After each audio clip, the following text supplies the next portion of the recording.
ഈശോ മിശിഹായ്ക്ക് സ്തുതിയായിരിക്കട്ടെ.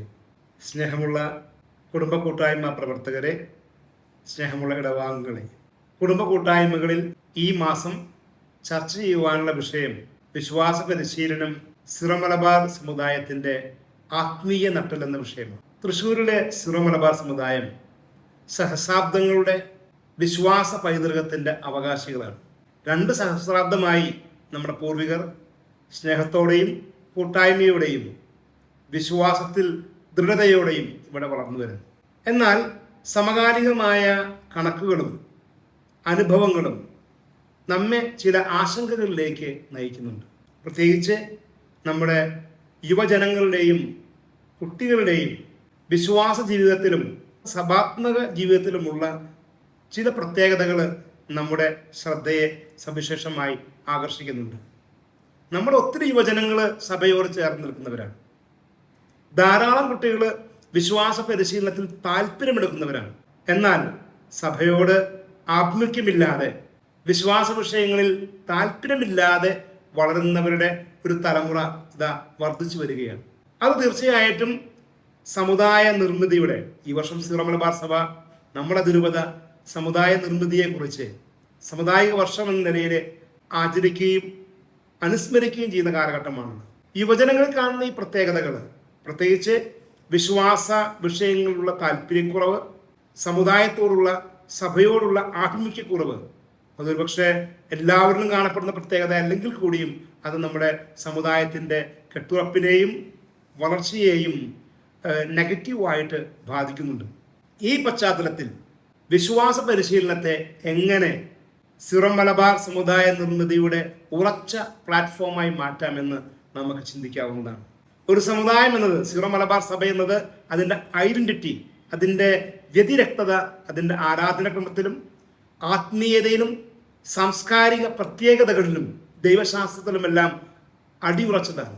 നമുക്ക് നമ്മുടെ തനതായ ആരാധനാക്രമമുണ്ട്, ആത്മീയ ശൈലികളും ചിട്ടകളുമുണ്ട്, ദൈവശാസ്ത്ര പ്രത്യേകതകളുണ്ട്, സാംസ്കാരികമായി നമുക്ക് ഒത്തിരിയേറെ സവിശേഷതകളുണ്ട്. നമ്മുടെ കുടുംബ പ്രാർത്ഥനകൾ നമ്മുടെ സവിശേഷതയാണ്. ദൈവാലയവും പള്ളിയുമായി ചേർന്ന് നിൽക്കുന്ന ഒരു ജീവിത ശൈലി നമ്മുടെ പ്രത്യേകതയാണ്. തനത് കലാരൂപങ്ങൾ നമുക്കുണ്ട്. ഇതെല്ലാം ചേർന്ന ഒരു സിറോ മലബാർ സഭ വ്യക്തിത്വം വളർത്തിയെടുക്കേണ്ടതും സംരക്ഷിക്കേണ്ടതും നമ്മുടെ ഉത്തരവാദിത്തമാണ്. അത് നമ്മുടെ ഇടവകളുടെ പശ്ചാത്തലത്തിൽ എങ്ങനെ ചെയ്യാൻ പറ്റുമെന്ന് ഈ മാസത്തെ കുടുംബ കൂട്ടായ്മകളിൽ നമുക്കൊന്ന് ചിന്തിച്ച് നോക്കാം. ആദ്യമായി നമുക്ക് ചിന്തിക്കാനുള്ളതാണ്, ഇടവകയാണ് ഒരു വ്യക്തിയുടെ ആത്മീയ സമുദായ ജീവിതത്തിൻ്റെ പണിപ്പുര എന്ന് പറയുന്നത്. സഭയെ നമ്മുടെ വിദ്യാർത്ഥികൾ, നമ്മുടെ കുട്ടികൾ ആദ്യമായി അനുഭവിക്കുന്നത് ഇടവകയിലാണ്.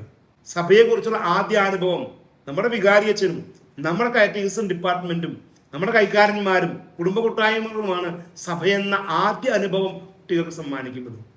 ആ അനുഭവം മികച്ചതാക്കാൻ നമുക്ക് പരിശ്രമിക്കാം.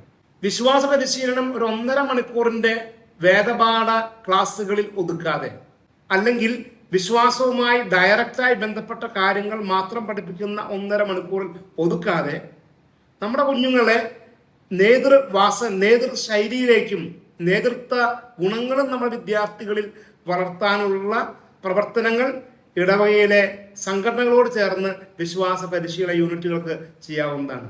വിശ്വാസ പരിശീലനത്തിലെ എല്ലാ കുട്ടികളും ഒന്നിച്ചു വരുന്ന ഒരു വലിയ പ്ലാറ്റ്ഫോം നമുക്കുണ്ട്. ആ പ്ലാറ്റ്ഫോം ഇടവകകൾ, സംഘടനകൾ, പ്രസ്ഥാനങ്ങൾ, പള്ളിയോഗങ്ങൾ നമ്മുടെ ഭാവി തലമുറകളെ, ഭാവി നേതൃത്വത്തെ വളർത്തുവാനുള്ള അവസരമായും അല്ലെങ്കിൽ ഉപകരണമായും മാറ്റണം. മറ്റൊരു വേദിയാണ് കുടുംബ കൂട്ടായ്മകൾ. കുടുംബ കൂട്ടായ്മകൾ ഒരു പരസ്പരം ബന്ധപ്പെട്ട് ജീവിക്കാൻ നമ്മുടെ കുടുംബങ്ങളെ പ്രേരിപ്പിക്കുന്ന ഇടമാണ്. ഓരോ കുടുംബ കൂട്ടായ്മയിലും ഒരു പക്ഷേ മുതിർന്നവർക്ക് കുട്ടികളുടെ മെൻറ്റേഴ്സായിട്ട് മാറാവുന്നതാണ്. കുട്ടികൾക്ക് വേണ്ടി മാത്രമുള്ള സവിശേഷമായ ഇടങ്ങൾ അല്ലെങ്കിൽ പ്രത്യേക സാഹചര്യങ്ങൾ, പ്രവർത്തനങ്ങൾ കുടുംബ കൂട്ടായ്മകൾ ഒരുക്കേണ്ടിയിരിക്കും. എല്ലാറ്റിനും ഉപരി നമുക്കറിയാം, നമ്മുടെ കുടുംബം തന്നെയാണ് സമുദായത്തിൻ്റെ അടിസ്ഥാനം. സിറോ മലബാർ സമുദായം കരുത്തുറ്റ സമുദായമായി മുന്നോട്ട് പോകണമെങ്കിൽ ഓരോ കുടുംബവും ആത്മീയ അടിത്തറയിൽ ഉറക്കേണ്ടിയിരിക്കുന്നു. കുടുംബങ്ങൾ ആത്മീയ ജീവിതത്തിൻ്റെ കൈമാറ്റം ചെയ്യുന്ന സ്ഥലങ്ങളായിട്ട് മാറണം. അതിന് ഏറ്റവും പ്രധാനപ്പെട്ടത് നമ്മുടെ കുടുംബ പ്രാർത്ഥനയെ നവീകരിക്കുക എന്നുള്ളതാണ്. കുടുംബ പ്രാർത്ഥനയാണ് വിശ്വാസ കൈമാറ്റത്തിൻ്റെ ഒരു പ്രധാന വേദി. അതുകൊണ്ട് തന്നെ ഒരുപക്ഷെ ഈ സമുദായ ശാക്തീകരണ വർഷത്തിൽ കുടുംബ കൂട്ടായ്മകൾക്കും കുടുംബങ്ങൾക്കും ചെയ്യാവുന്ന നല്ലൊരു പ്രവർത്തനം നമ്മുടെ കുടുംബ പ്രാർത്ഥനകളെ നവീകരിക്കാനും കുടുംബ പ്രാർത്ഥനകളിലേക്കുള്ള ഫോക്കസ് നിശ്ചിത സമയം കുടുംബ പ്രാർത്ഥനകൾക്ക് വേണ്ടി മാറ്റിവെച്ച്, നിശ്ചിത സമയം വിശുദ്ധ ഗ്രന്ഥ വായനയ്ക്ക് വേണ്ടി മാറ്റിവെച്ച് എല്ലാവരെയും ഒന്നിപ്പിക്കുന്ന, കുടുംബത്തിലെ എല്ലാവരെയും ഒന്നിപ്പിക്കുന്ന ഒരു പ്രാർത്ഥനാ വേദി രൂപീകരിക്കാൻ കുടുംബങ്ങളെ സഹായിക്കുക എന്നുള്ളതാണ്. നല്ലൊരു ആത്മീയ അടിത്തറയാണ് സമുദായത്തിൻ്റെ അടിസ്ഥാനം. ആത്മീയ അടിത്തറയിലെ സമുദായം കെട്ടിപ്പടുക്കപ്പെടുകയുള്ളൂ. നമ്മുടെ കർത്താവ് യേശുമിശിഹാ നമ്മളോട് പറഞ്ഞിട്ട് നിങ്ങൾ പരസ്പരം സ്നേഹിക്കുവിൻ, നിങ്ങൾ പരസ്പരം സ്നേഹിക്കുന്ന വഴി നിങ്ങൾ എൻ്റെ ശിഷ്യന്മാരാണെന്ന് എല്ലാവരും അറിയും. നമ്മുടെ സമുദായത്തെ ഒന്നിപ്പിക്കുന്ന ആ സ്നേഹത്തിൻ്റെ ബന്ധം ആത്മീയ ജീവിത ശൈലിയിൽ നിന്നേ വളരുകയുള്ളൂ. അതുകൊണ്ട് നമുക്ക് ചിന്തിക്കാം. ഈ മാസത്തെ കുടുംബ കൂട്ടായ്മകളിൽ ചിന്തിക്കുവാനുള്ള ചോദ്യങ്ങൾ നിങ്ങളുടെ മുമ്പിൽ വയ്ക്കാൻ ഞാൻ ആഗ്രഹിക്കുകയാണ്. ഒന്ന്, നമ്മുടെ ഇടവകകളെ എങ്ങനെ, ഇടവക വിശ്വാസ പരിശീലന യൂണിറ്റിനെ എങ്ങനെ സമുദായ നിർമ്മിതിയുടെ പ്ലാറ്റ്ഫോമാക്കി മാറ്റാൻ നമുക്ക് സാധിക്കും? അതിനുവേണ്ടി എന്തെല്ലാം പ്രവർത്തനങ്ങൾ സംഘടനകൾക്കും പ്രസ്ഥാനങ്ങൾക്കും പ്രത്യേകിച്ച് പള്ളി യോഗങ്ങൾക്കും ആവിഷ്കരിക്കാൻ സാധിക്കും? രണ്ടാമത്, നമ്മുടെ കുടുംബ കൂട്ടായ്മകൾ എങ്ങനെ വിശ്വാസ പരിശീലന യൂണിറ്റുമായി സഹകരിച്ച് എങ്ങനെ നമുക്ക് സമുദായ നിർമ്മിതിയുടെ പ്രവർത്തനങ്ങൾ ആവിഷ്കരിക്കാൻ സാധിക്കും? പ്രത്യേകിച്ച് കുട്ടി കൂട്ടായ്മകളൊക്കെ നമ്മുടെ പല ഇടവകളിലും നന്നായി നടക്കുന്നത് നമ്മുടെ ശ്രദ്ധയിൽപ്പെട്ടിട്ടുണ്ട്. ഇനിയും കുറേ ഇടവകളിൽ കുട്ടി കൂട്ടായ്മകൾ രൂപീകരിക്കാനുണ്ട്. വിശ്വാസ പരിശീലന യൂണിറ്റുമായി ബന്ധപ്പെട്ടും കുട്ടി കൂട്ടായ്മകളുടെ പ്രവർത്തനങ്ങൾ എങ്ങനെ ശക്തിപ്പെടുത്താം, സമുദായം എന്ന ബോധവും അനുഭവവും കുട്ടികൾക്ക് എങ്ങനെ കുടുംബ കൂട്ടായ്മകൾ വഴി നമുക്ക് പങ്കുവയ്ക്കാൻ സാധിക്കും. അവസാനമായി നമ്മുടെ കുടുംബങ്ങളെ സമുദായ നിർമ്മിതിയുടെ യൂണിറ്റുകളാക്കി എങ്ങനെ മാറ്റാം, അതിനുവേണ്ടി എങ്ങനെ നമ്മുടെ കുടുംബ പ്രാർത്ഥനകളെ സജീവമാക്കാം, കുടുംബത്തിൻ്റെ ഒത്തുചേരലുകളെ എങ്ങനെ മനോഹരമാക്കാം.